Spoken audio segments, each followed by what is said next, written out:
Hi, నాకు కొన్ని కళలు ఉన్నాయి, కానీ నా కళలకి కొన్ని బౌండరీస్ ఉన్నాయి. అంటే ఆ బౌండరీస్ నేను గీసుకున్నవి కాదు, నా చుట్టూ ఉన్న వాళ్ళు నా కోసం చాలా ప్రేమగా గీసినవి. వాళ్ళ లెక్క ప్రకారం ఒక ఆడపిల్ల తన కోసం కనే కళ అందరికీ కంఫర్టబుల్గా ఉండాలి. ఆ కంఫర్ట్ని వివరిస్తూ నా చేతికి ఒక పెద్ద లిస్ట్ ఇచ్చారు.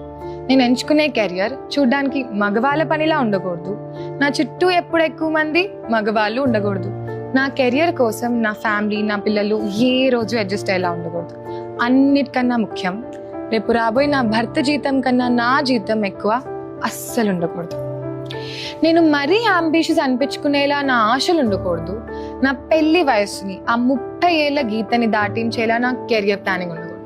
నేను చేసే పని నన్ను ఒంటరిగా ప్రపంచం తిరగమనేలా ఉండకూడదు. నా వాయిస్ రేస్ చేసి నన్ను డామినేటింగ్ గా మార్చేలా నా పొజిషన్ ఉండకూడదు.